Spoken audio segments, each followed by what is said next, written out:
áreas de exposición a enfermedad, ¿no? Entonces, ¿qué es lo que pretendemos en clasificar, no? Su nombre dice, vamos a seleccionar, ¿no? ¿Sí? Vamos a asignar, ¿no? Asignar, la pertenencia de un grupo o no, ¿sí? Entonces, vamos a decir, tal persona, este, eh, podría enfermarse, creo que tengo una mano levantada. Oh, perdón.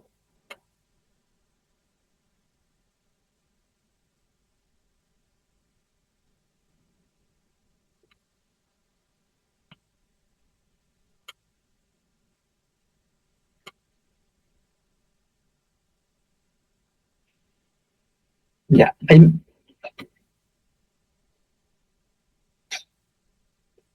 Ok, entonces, vamos a querer nosotros eh, decir, ¿no? ¿Qué persona está enferma, ¿sí? En función de otros conjuntos u otras variables, ¿no? En sí, ¿no? Entonces, la clasificación binaria, según este concepto, es un proceso que divide un conjunto de elementos mutuamente excluyentes y colectivamente exhaustivos en dos grupos. ¿Ok?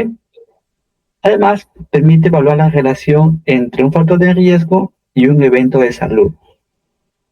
Esto se organiza en una tabla de contingencia de 2 por 2, ¿sí? Dos filas, dos columnas, para calcular medidas de asociación epidemiológica y determinar si la exposición es un factor de riesgo o de protección. Ok, entonces, como les comenté, clasificar es dividir, ¿no? Dividir un conjunto de elementos en dos grupos. ¿Ok? Grupos que pueden ser en función a la presencia de una enfermedad, son enfermos y no enfermos, o con respecto a la otra condición, ¿no? Expuestos y no expuestos. ¿Ok? Esta forma de eh, dividir, ¿no? Mis datos me permite calcular unas medidas epidemiológicas importantes, ¿no? Que pueden ser el odds ratio o puede ser el riesgo relativo. ¿Sí? Entonces, calcular un odds ratio o un riesgo relativo va a depender del diseño epidemiológico que ustedes van a plantear, ¿no? ¿Sí? Un riesgo relativo es una medida epidemiológica que está vinculada en estudios longitudinales, ¿no? Como los estudios de casos, estudios de corte, ¿no? Y los odds ratio, como pueden ustedes apreciar, es una medida epidemiológica de fuerza de asociación que me permite, o mejor dicho, que se usa en diseños epidemiológicos transversales, ¿sí? O los estudios de casos y controles.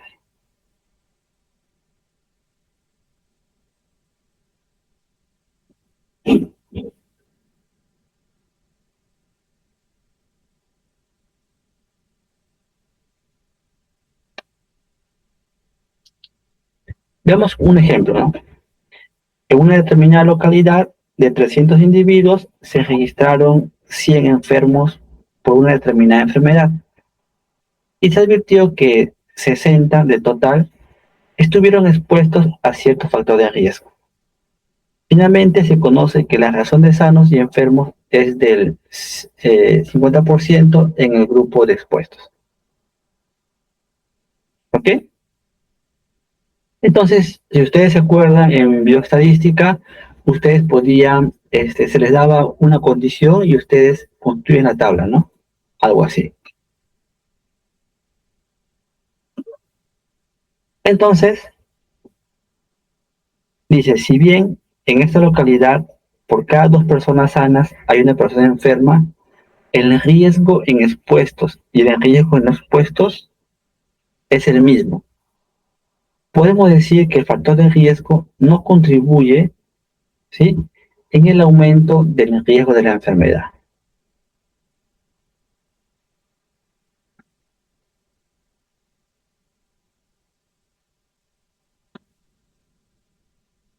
Veamos otro caso, ¿no? Tengo este artículo, ¿no? Diabetes mellitus y alteración de la regulación de la glucosa en Islas Canarias, ¿no? Entonces, el que ha tomado atención en la clase de práctica se acuerda que hemos visto esta base de datos, ¿no? ¿Sí? En el cual querían determinar, entre otros objetivos, cómo cuáles son los factores que se asocian a la diabetes, ¿no? Sí, entonces, acá te dicen métodos, que es un estudio transversal. En los resultados, mira, tengo prevalencias y además se ha hecho un análisis multivariado, ¿no? Sí, entonces esto nos va a servir nosotros un poco para ilustrar más adelante algunos conceptos que vamos a aprender, ¿no? Entonces, dentro del artículo vemos esa tabla grande, ¿no? Dice, la tabla 3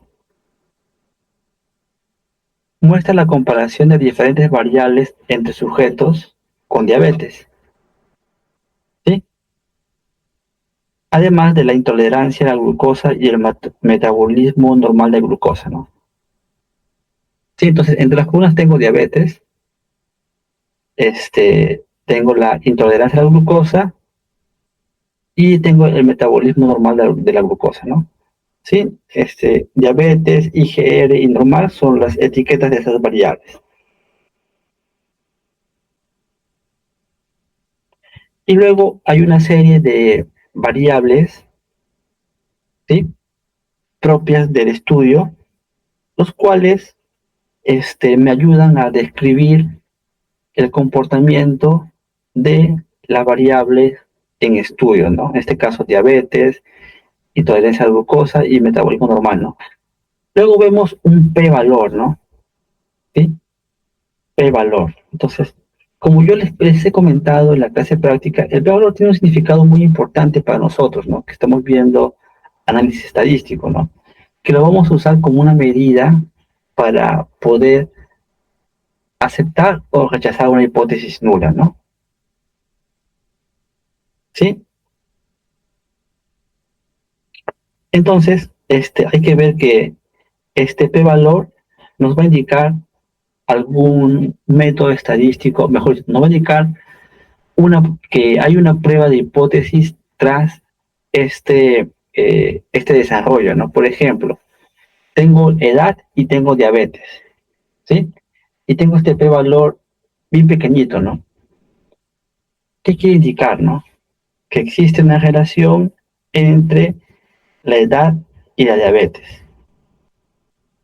¿Sí? Igual sucede con índice de masa corporal, el, eh, la cintura, ¿sí? Y otras variables de estudio, ¿no?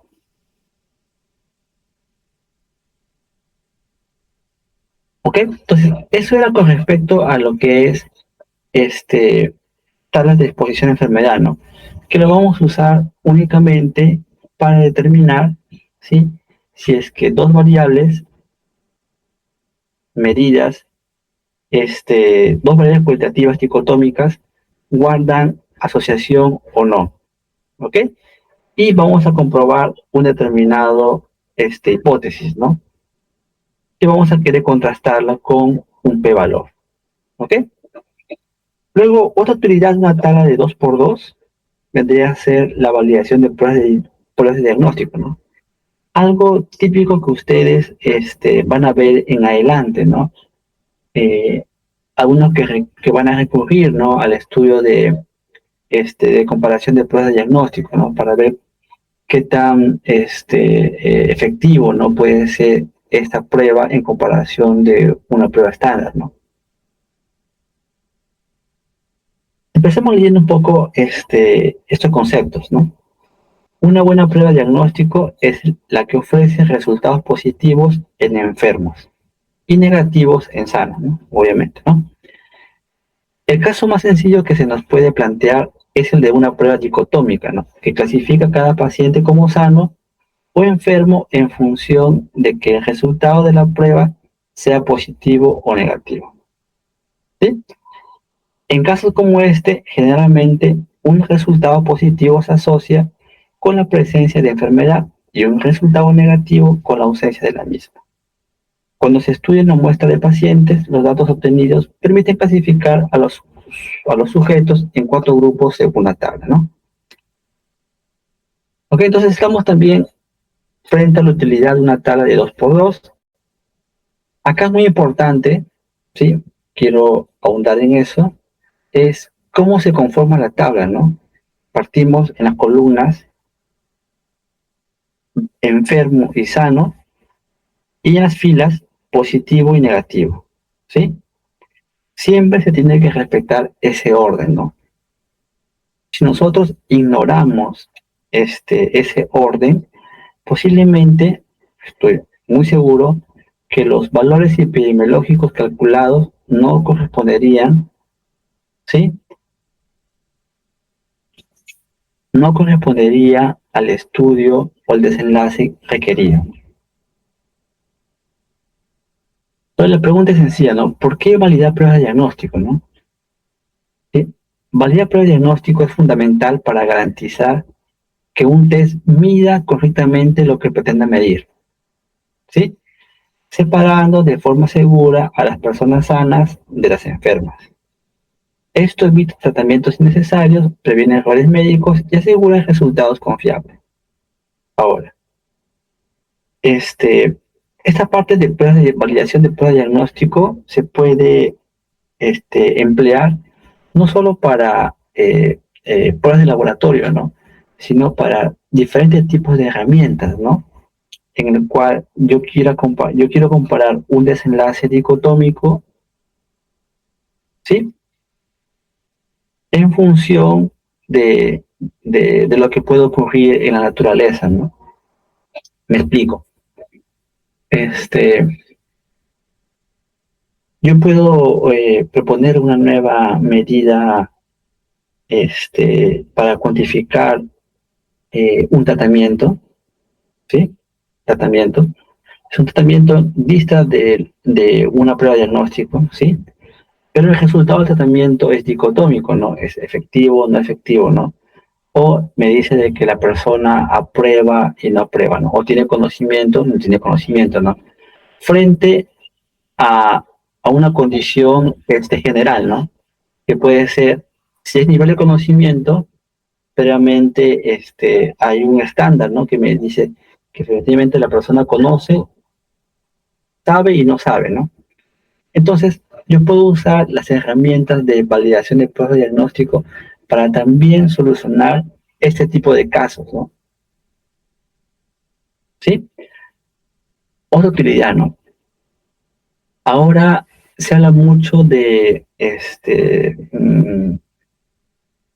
lo que vendría a ser modelos de supervisión, modelos de machine learning, ¿sí? Y todo esto vinculado con el uso de estas herramientas, ¿no? Inteligencia artificial, ¿no? Entonces, a veces usan modelos predictivos, ¿sí? Para clasificar, digamos, sujetos, ¿no? Por decir, ¿no? Voy a aplicar un, un método que me ayude a detectar este eh, cáncer de cuello uterino en función de las lecturas de Papa Nicolau, ¿sí? Entonces, obviamente hay un gol estándar, ¿no? Hay una herramienta estándar, ¿no? Que me dice si es que la persona tiene o no tiene, ¿no? Entonces, lo que va a hacer el modelo, ¿sí? Va a ser, lo voy a entrenar el modelo y en función a determinadas variables, el modelo me va a permitir clasificar claro, será clasificado o detectar, ¿no? Las personas que tienen cáncer de cuello uterino, ¿no?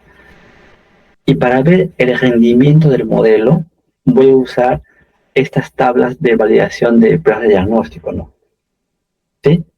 Las tablas de validación de diagnóstico no solo es una tabla de 2 por 2, ¿no? O sea, Esa tabla de 2 por 2 da pie a otros indicadores epidemiológicos, ¿no? Que son la sensibilidad y especificidad, que los voy a usar para ver qué tan bueno es ese modelo, ¿no? ¿Sí? Y es lo que viene acá, ¿no?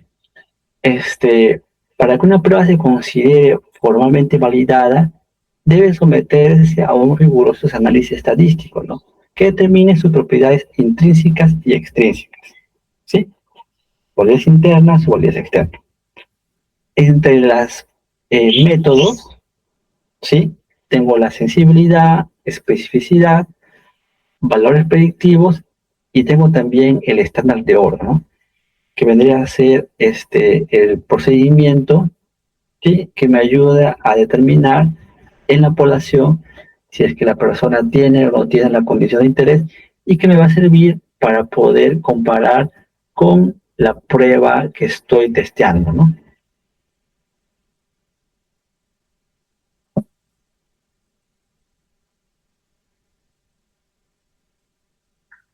Entonces tengo acá los resultados de una prueba de diagnóstico. Igual se repiten, ¿no? Enfermedad presente, ausente, la prueba dicotómica de clasificación positiva, tengo positivo y negativo, y luego tengo en las celdas los desenlaces, ¿no? ¿Sí? La combinación de, de estas celdas me permite obtener los valores como la sensibilidad y especificidad, ¿no? ¿Ok? Veamos con un ejemplo, ¿no? Supóngase que se tiene una situación donde se quiera estimar la sensibilidad y la especificidad de la prueba de tacto rectal, ¿no? Para el diagnóstico de anomalías prostáticas, ¿no? En ese caso se tomaron 2.641 hombres a los cuales se realizó el examen exploratorio y además una biopsia prostática, que vendría a ser el gol estándar, ¿no? Y se tiene la siguiente tabla, ¿no?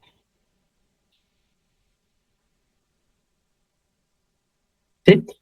Y luego tengo acá los hallazgos, ¿no? Se tiene una sensibilidad del 56.6% y una especificidad del 82.3%, ¿no?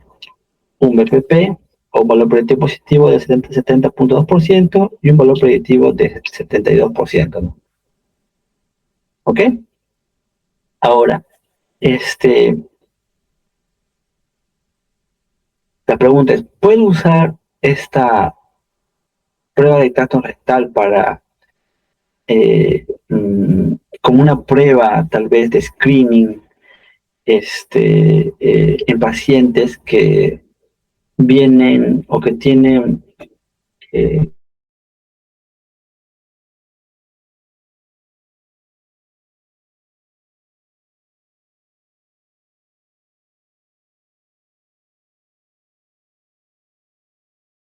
entonces el usar o no usar la prueba depende mucho de cuál es la exigencia, ¿no? Cuál es como se dice, el valor mínimo necesario, ¿no? Que debe de alcanzar mi prueba para yo decir de que efectivamente es buena y que me garantiza unos resultados, ¿no? Entonces, lo que uno espera siempre es tener valores de sensibilidad altas, ¿no? Y también valores de especificidad altos, ¿ok? Porque si no, obviamente voy a tener que, bueno, voy a cometer determinados errores, ¿no? Que no es lo que usualmente quería tener, ¿no?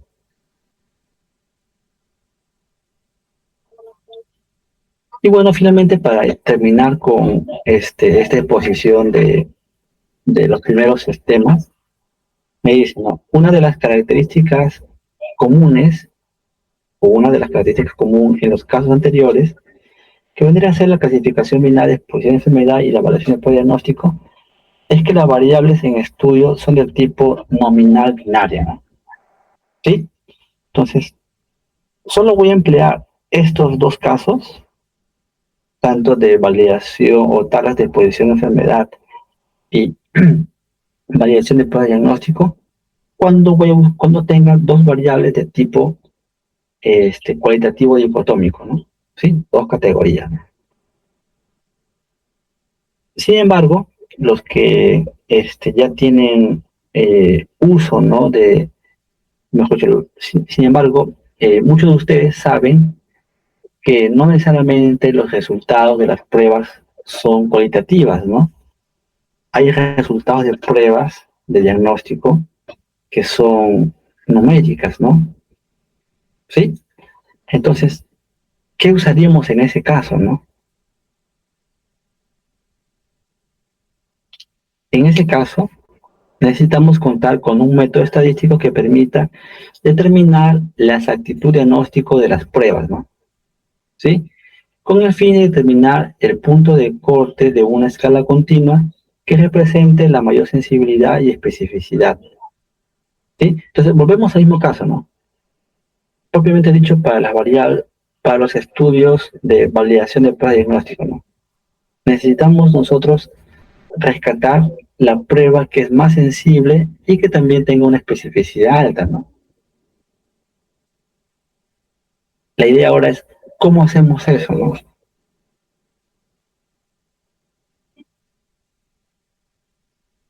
Entonces, para eso existen otros procedimientos estadísticos que que lo usamos en epidemiología, ¿no?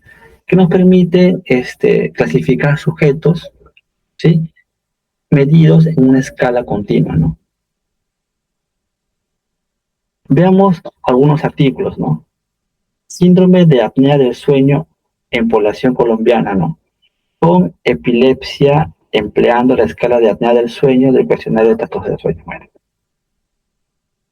ustedes tienen ahí en el resumen los materiales, ¿sí? Y en los resultados, ¿no? Entonces, ¿qué vemos acá? Primero, algo que me llama la atención es, se ha aplicado un cuestionario, ¿no? Escala SASSDQ, ¿sí? Que obviamente me va a permitir cuantificar, en este caso,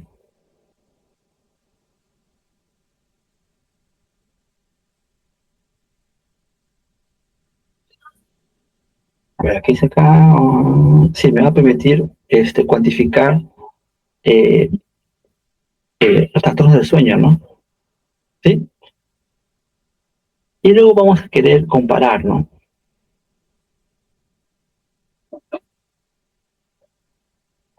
En el resultado vemos que 40 pacientes pudieron realizarse la polisonografía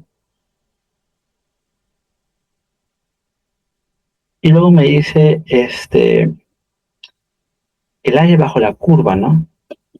Fue de casi 80, ¿no? O sea, lo que me quiere decir que la prueba proporciona una sensibilidad de 3.3%, ¿no? Y una especificidad del 80%, ¿no?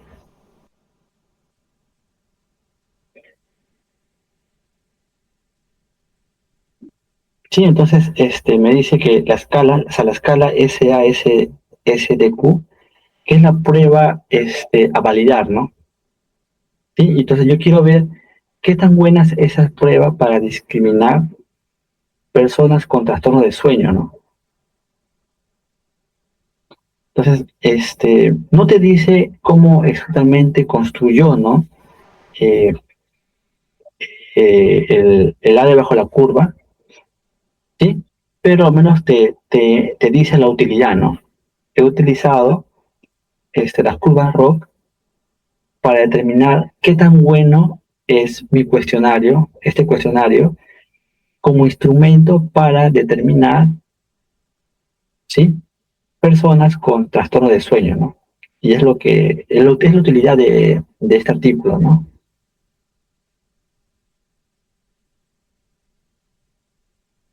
Entonces, hablando de las curvas ROC, me dice que es una representación gráfica que evalúa el rendimiento de un modelo de clasificación binario, ¿no? Al final, yo voy a clasificar sujetos, ¿sí? Tienen o no tienen la enfermedad en función de estas curvas ROC, ¿no?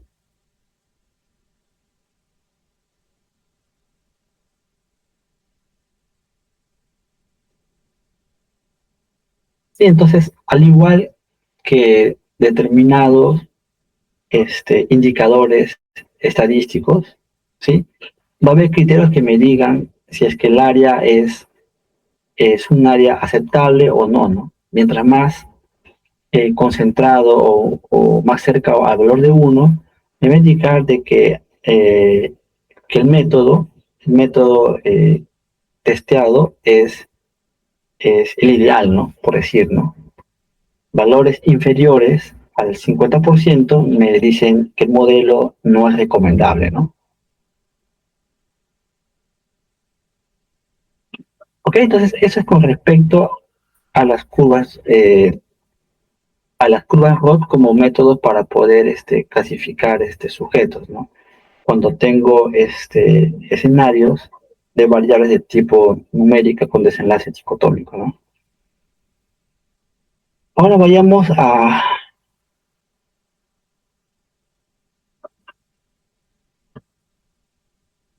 un segundo caso, ¿no? Entonces, esto fue con respecto al tema de la semana 6, ¿no? Entonces, el tema de la semana 7, que es lo que hemos visto esta semana, es un tema también vinculado con el desenlace, ¿no? Entre dos variables, ¿no? Les voy a compartir mi pantalla.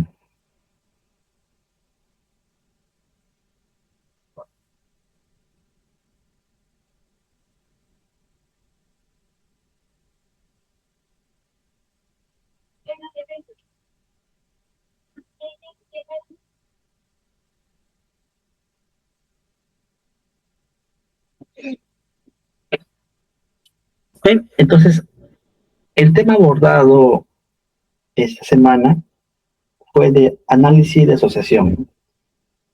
Entonces, los que ya han podido practicar, ¿sí? En el Commander, han visto de que este tema es relativamente sencillo, ¿no? ¿Sí? No requiere de la exploración sofisticada como hemos venido realizando, ¿no? En las primeras unidades, ¿no? Yo cuando tengo ya una base de datos trabajada, ¿sí? En función de las variables requeridas, es más sencillo ya usar los procedimientos estadísticos, ¿no? ¿Ok? Pero, obviamente, antes de usar un método estadístico, hay que saber por qué lo usamos, ¿no? ¿Sí? La idea siempre es, tengo mi investigación, tengo mis objetivos, ¿sí? Tengo el método, el diseño epidemiológico, y a partir de ello, ¿sí? De acuerdo a los objetivos del estudio, yo voy a identificar el método estadístico apropiado para poder capturar el desenlace requerido que me permita responder o alcanzar los objetivos planteados en la investigación. ¿Sí? La idea es siempre tener conocimiento del método estadístico. Muchos van al software y es como si que lanzaran dados, ¿no? Y quiero tener valores de 5 o 6, ¿no? ¿Sí? Para decir de que tengo suerte, ¿no? Sin embargo, yo no puedo dejar, o sea, yo no puedo tener suerte si es que previamente no tengo un procedimiento, ¿no? Que me permita capturar ese desenlace, ¿no? ¿Sí? Entonces, antes de manejar el software y decirle al software que me calcule determinada medición estadística, yo tengo que saber un poco para qué uso esa medición estadística, ¿no? ¿Sí? En el examen, que vendría a ser de esta a la siguiente semana, eh, ustedes van a tener que elegir qué método estadístico van a usar para poder responder eh, esa necesidad, ¿no? Planteada en el estudio, ¿no? Que puede ser una prueba de hipótesis de diferencias medias, que puede ser una prueba chi, que puede ser tal vez un OR, ¿no? Pero incluso, ¿no? Ustedes pueden representar una sensibilidad o una especificidad.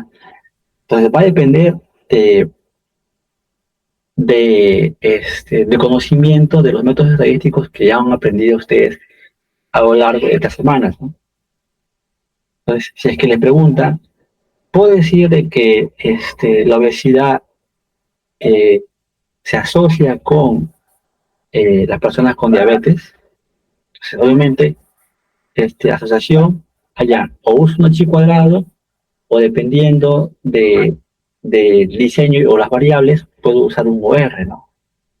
Obviamente, el OR que hemos visto hasta ahora es este, para variables dicotómicas, ¿no? Tanto la exposición como el desenlace, ¿no? Y las pruebas chi cuadrados que me permiten determinar la asociación entre variables categóricas, ya sea nominal, ordinales o politómicas, ¿no? ¿Sí? Entonces, ahí está un poco la diferencia, ¿no? Y es lo que ustedes van a tener que responder, ¿no? Bien, asociación, ¿no? Entonces, eh, la asociación entre variables es algo común, ¿no? En investigación, ¿no? ¿Sí? En los estudios correlacionales, uno espera encontrar asociaciones del tipo estadístico.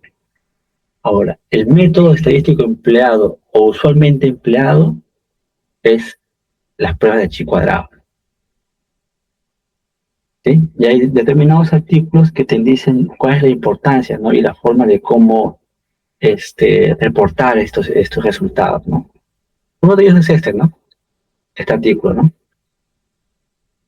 Pero, ¿qué es una prueba chi cuadrado, no? Pues algo muy importante, ¿no? La prueba chi cuadrado es una prueba no paramétrica que puede ser valiosa en la metodología de la investigación al comparar variables categóricas, ¿sí? Si tengo variables numéricas, no puedo aplicar una prueba chi cuadrado. Al igual que la mayoría de pruebas estadísticas, la prueba de chi cuadrado se basa en una serie de supuestos sobre la población de la que se quiere o de la que se extrajo la muestra, ¿no? ¿Ok? Una vez verificados estos supuestos, se puede utilizar la prueba de chi cuadrado, ¿no? Entre las pruebas de chi cuadrado existen subtipos, ¿no? Prueba de chi cuadrado de bondad de ajuste, prueba de chi cuadrado de independencia, prueba de chi cuadrado de igualdad de posiciones, etcétera, etcétera. ¿Sí? Una buena comprensión de estas pruebas chi cuadrados aumentar la precisión y la transparencia de los estudios de investigación en el campo medicina. En otras palabras, si ustedes saben el por qué usamos estos subtipos de prueba chi cuadrado, obviamente podría ayudarme a responder o alcanzar los objetivos planteados. Entonces, una prueba chi cuadrado de asociación en una tabla de contingencia se conoce como la prueba chi cuadrado de Pearson. ¿Sí? Entonces, veamos cómo plantear estas pruebas chi cuadrados, ¿no? Ya se habló que las pruebas chi cuadrados es una técnica no paramétrica usada en variables categóricas. Una variable categórica puede ser nominal, puede ser ordinal o puede ser politómica, ¿no? Nominal dicotómica, nominal politómica, ¿sí? Y estos se van a organizar en una tabla de contingencia de dos entradas, ¿no? Que puede ser para averiguar si es que dos o más grupos son homogéneos o si es que existe una asociación estadística entre las variables, ¿no? ¿Sí? Entonces, ¿cómo se representa una tabla de contingencia, no? ¿Sí? Es una representación en una tabla. Por un lado tengo filas y columnas, ¿no? Como en este caso, ¿no? Por ejemplo, tengo esta tabla que me dice la aceptación de las pruebas de VIH agrupada por estado civil, ¿no? ¿Sí? ¿Quiénes aceptan realizarse una prueba de VIH? Los casados, los solteros u otro tipo de estado civil. ¿Sí? Es lo que me quiere decir, ¿no? Entonces, para yo determinar si es que existe una asociación entre el estado civil y la aceptación de realizar una prueba de VIH, voy a recurrir a una prueba de chi cuadrado, ¿no? No vamos a este, esforzarnos en determinar cómo se construye el estadístico de prueba, ¿no? Para el chi cuadrado, ¿no? Si no, nos vamos a enfocar más que todo en utilidad y el uso del método estadístico, ¿no? Usando el software estadístico de mención, ¿no? Entonces, ¿qué es lo que vemos acá, no? Una tabla de contingencia tiene filas y tiene columnas, ¿sí? El cruce entre cada fila y una columna se llama celda, ustedes ya saben eso. Los números en cada celda representan frecuencias o conteos de la ocurrencia entre el cruce de esas fila y columna, ¿sí? Por ejemplo, 71 indica que el estudio hubo 71 mujeres casadas que aceptaron la prueba de VIH, ¿no? ¿Sí? Luego, a estas tablas de contingencia tienen también totales de fila y totales de columna, ¿no? Al igual que un gran total, ¿no? Entonces, estas totales de fila y totales de columna se denominan totales marginales, mientras que el número total de observaciones en la tabla se denomina total general, ¿no? Entonces, es bueno tener un conocimiento de qué es lo que representa o contiene una tabla de contingencia, ¿no? Sí, porque esto nos va a ayudar a nosotros en algún momento a definir cómo queremos representar la tabla, ¿no?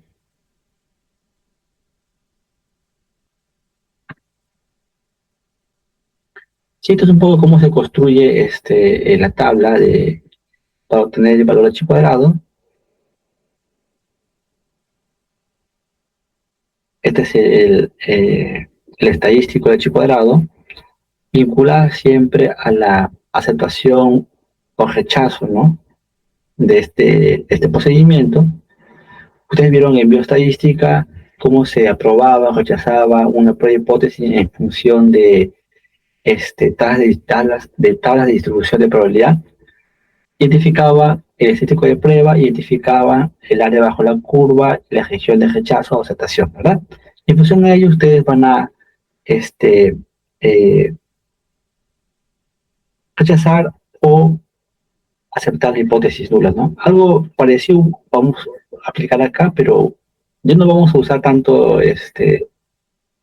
estas regiones de rechazo, ¿no? Si vamos a usar nosotros el p-valor, ¿no? Ahora, algo fundamental también que ustedes han visto en bioestadística es de que hay unos procedimientos que nos ayudan a poder responder estas hipótesis, ¿no? Entonces, como ya les he mencionado, ¿no? Una prueba de chi cuadrado es un método aplicado para poder determinar si es que existe una asociación entre dos variables, ¿no? ¿Ok? Que dos variables se asocien o no se vincula a una dócima de hipótesis, ¿no? ¿Sí? En el cual yo quiero aprobar o rechazar una hipótesis nula, ¿sí? Entonces, si si estoy bajo la óptica de una prueba de hipótesis, yo he aprendido hace 2 semanas que hay una serie de procedimientos que debo de seguir para poder responder a esta hipótesis, ¿no? Y es lo que se vincula acá, ¿no?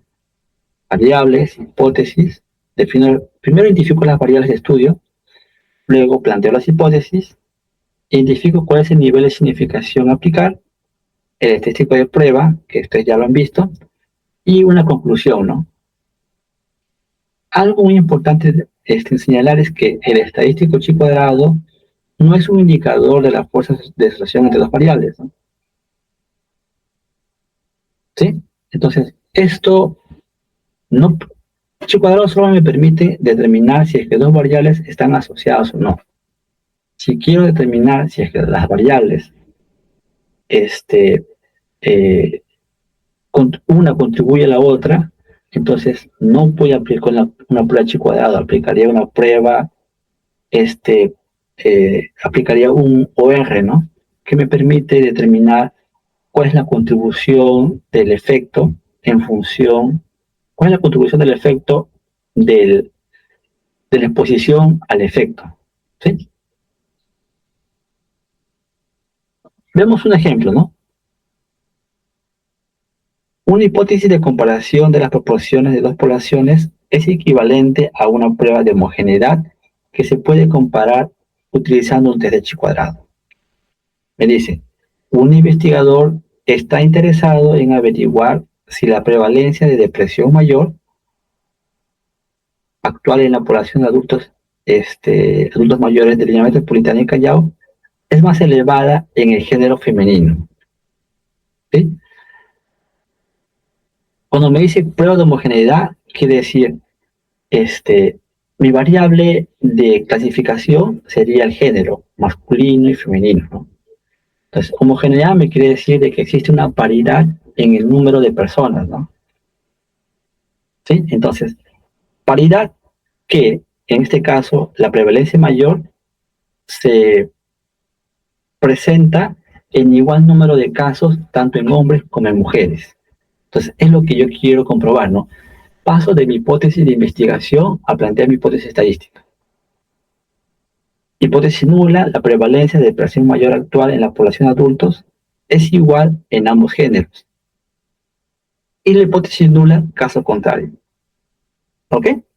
Entonces, es muy importante que ustedes puedan eh, identificar cuál es mi hipótesis de investigación y que puedan ustedes transformarla a una hipótesis estadística. Algo así sería mi tabla de contingencia. Tengo acá mis prevalencias, identifico mis variables, la depresión mayor actual, mi variable de agrupamiento, que vendría a ser el género, el nivel de significación, ¿sí? El tipo de relación, hipótesis referida a la homogeneidad de dos grupos, y tengo la prueba estadística de chi cuadrado de homogeneidad. Calculo y tengo este valor, ¿no? 6, ¿no? Entonces, mientras más grande sea el valor del estadístico de prueba, mayor son los argumentos para poder yo rechazar la hipótesis nula, ¿no? ¿Por qué?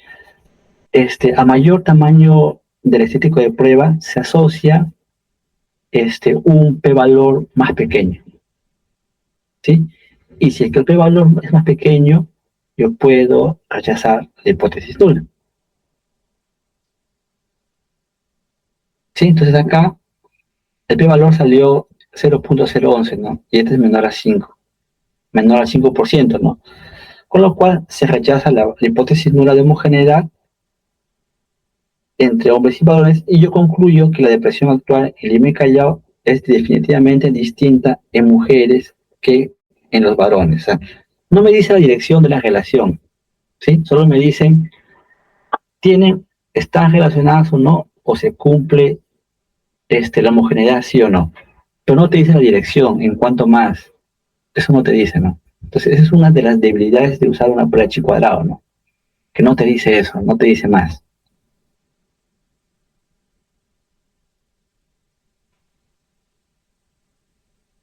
Veamos otro ejemplo, ¿no? Cuando se desea evaluar si dos variables categóricas, A con F categorías y B con C categorías, se utiliza la prueba de independencia conocida como nombre de prueba de Chi cuadrado, ¿sí? Ya no estamos en el caso de homogeneidad, ¿no? Homogeneidad, por lo general, tengo una variable dicotómica y otra variable que puede ser dicotómica o politómica, ¿no? ¿Sí? Pero acá tengo variables que puede ser de dos a más categorías, ¿no? Entonces la intención, el interés cambia, ¿no? Pero el uso de la prueba estadística es la misma, ¿no? Entonces acá me dice, la prevalencia de depresión mayor actual está asociada con la satisfacción personal en la población de adultos de Lima Metropolitana. Entonces tengo dos variables, ¿no? Depresión mayor y tengo satisfacción personal, ¿no? Por lo general, las variables del tipo satisfacción, ¿no? Que ven estos desenlaces cualitativos, ¿sí? Tienen un grado, ¿no? Mi satisfacción puede ser este, mala, regular o buena, o puede ser muy mala, mala, regular, buena o muy buena, ¿sí? En pocos casos van a encontrar mi satisfacción es buena, es aceptable y no aceptable, ¿no?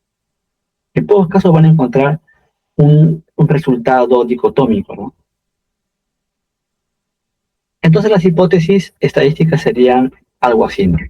La depresión mayor actual es independiente de la satisfacción personal y la hipótesis alterna, caso contrario, ¿no? Entonces tengo acá mi tabla de datos, entonces vemos acá que la depresión mayor actual es dicotómica, sí y no, y tengo acá por otro lado el nivel de satisfacción, ¿no? Que es una variable de tipo ordinal, ¿no? ¿Sí? Con tres categorías, ¿no? Ahora, uno va a decir, pero profesor, pero ¿por qué no aplicas la prueba de homogeneidad, no?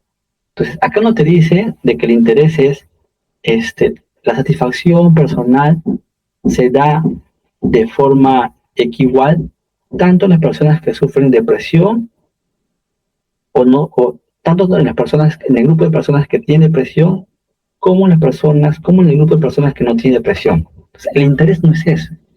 El interés es solo encontrar si es que ambas variables se asocian o no. ¿Sí? Entonces, ahí cambia un poco el léxico, ¿no?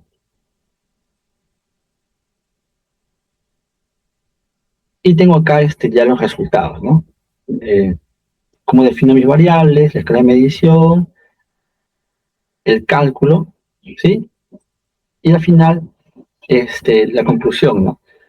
La depresión mayor actual en la población adulta de Lima Metropolitana y Callao es significativamente asociada con su satisfacción personal, ¿sí? Entonces vemos acá un poco el uso de la prueba chi cuadrado para poder responder esta pregunta de investigación, ¿no?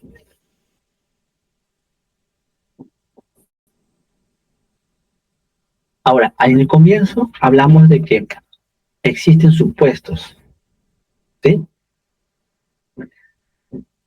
Mientras no se, eh, mientras estos supuestos se cumplan, entonces yo puedo seguir usando esta prueba chi cuadrado, ¿no? Entonces, algo muy usual, ¿no? En, en las publicaciones o algo muy usual cuando uno realiza una investigación es de que nosotros nos fiamos del método empleado, ¿no? Y no hay una cápite en investigación donde te diga de que los supuestos del modelo o los supuestos de la técnica estadística fueron validados, ¿no? Y ningún supuesto fue, este, eh, se incumplió y no se incumplió ningún supuesto, ¿no? O sea, son casi nulas o muy pocas las investigaciones donde te dicen eso, ¿no? Que hubo una validación de supuestos, ¿no? No te lo dicen, ¿no? Pero yo quiero que ustedes entiendan de que tras el uso de un método estadístico, por lo general, van a encontrar una serie de supuestos que tienen que cumplirse, ¿sí? En el uso del chi cuadrado hay supuestos que también tienen que cumplirse, ¿no? Y uno de los supuestos importantes, uno tiene que ver con la independencia de los datos, o sea, no debe estar vinculados.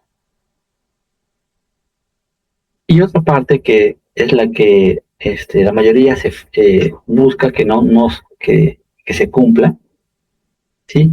Es que cada frecuencia o el valor de cada celda, ¿sí? No tiene que ser menor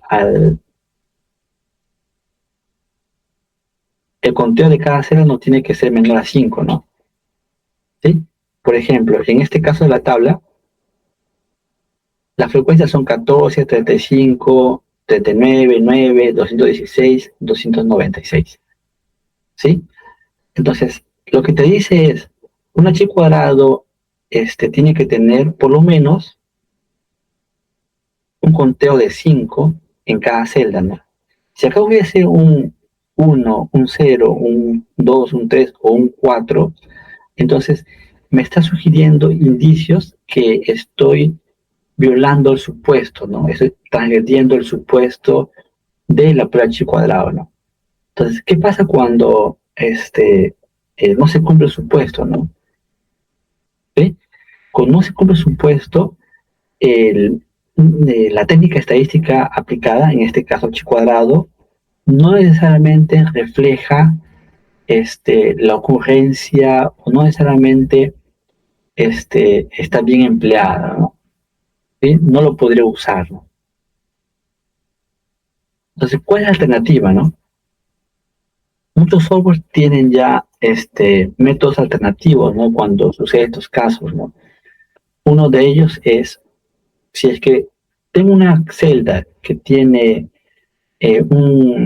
una frecuencia menor a 5, entonces voy a aplicar una prueba que se llama prueba exacta de Fisher, ¿no? ¿Sí? Entonces, si ustedes ven el Commander, también está incluida la prueba exacta de Fisher, ¿no?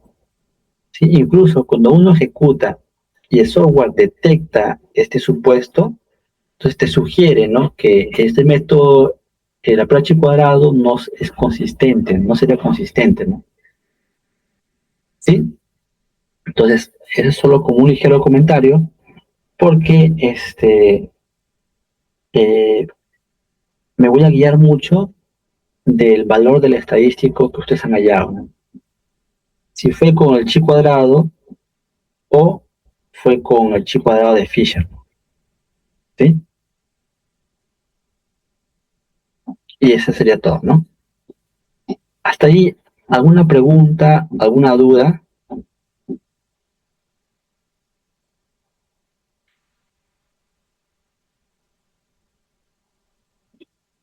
¿Sí? Ajá.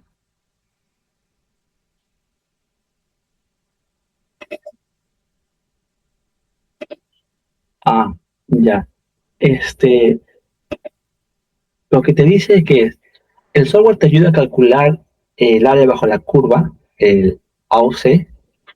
AUC. Eh, esa área bajo la curva tiene un valor que oscila entre 0 y 1, ¿no? Mientras más pegado al 1, te quiere decir de que el método usado, ¿sí? Para discriminar determinado efecto es ideal o no, ¿no? Entonces, si es que el valor del área bajo la curva es menor al 50%, entonces no usaría ese método. Además, lo que oscila o lo que unos hacen es compara el método A con el método B, ¿no? Y quiero encontrar cuál de los métodos es el mejor, ¿no? Entonces me fijo en el área bajo la curva, ¿no? ¿Sí? Si es que tengo un área bajo la curva más cercano a uno, voy a decir de que ese método es el mejor, ¿no? Ok, entonces en práctica, en el curso práctico, no hemos visto mucho el caso del manejo del área bajo la curva, ¿no? ¿Sí? Solo nos hemos centrado más en el cálculo de sensibilidad y especificidad, ¿no? Y es que, claro, debía dedicar una semana para aprender área bajo la curva, ¿no? Que ayudaría bastante, ¿no? Pero bueno, eso ya sería ya para un curso posterior, ¿no? Donde tenga que dividir, ¿no? Porque he visto de que hay temas de que están un poco abultados en una semana, ¿no? Algo me pasó en COVID, tuve una pequeña consultoría, ¿sí? De una interna era de Almenara, estaba trabajando en área de radiología, ¿sí? Y ustedes saben que en el COVID, pues, al menos en el primer año, no se tenía una prueba con alta sensibilidad y alta especificidad, ¿no? Entonces, usaba la prueba rápida, ¿no? La prueba rápida tiene una sensibilidad, pues, por lo general que a la justa llegaba a un 60%, ¿no? ¿Sí? Y lo que uno hace, ¿sí? Y es totalmente válido, es guiarse de otros estudios que han hecho en otro país, ¿sí? Y los trato de replicar en mi medio, ¿no? Entonces, en Brasil estaban haciendo detección de COVID usando placas radiográficas, ¿no? ¿Sí? Entonces, la placa radiográfica podría uno ver qué tan dañado está el pulmón, ¿no? Y en función de ahí decir, no, que la persona tiene COVID y no tiene COVID, ¿no? Ahora, la pregunta es, ¿puedo usar las radiografías como método sustituto de una prueba rápida? ¿Sí? ¿Sí o no? El gol estándar es la prueba molecular, ¿no? ¿Sí? O molecular, no, perdón, es etiológica, ¿no? Sí,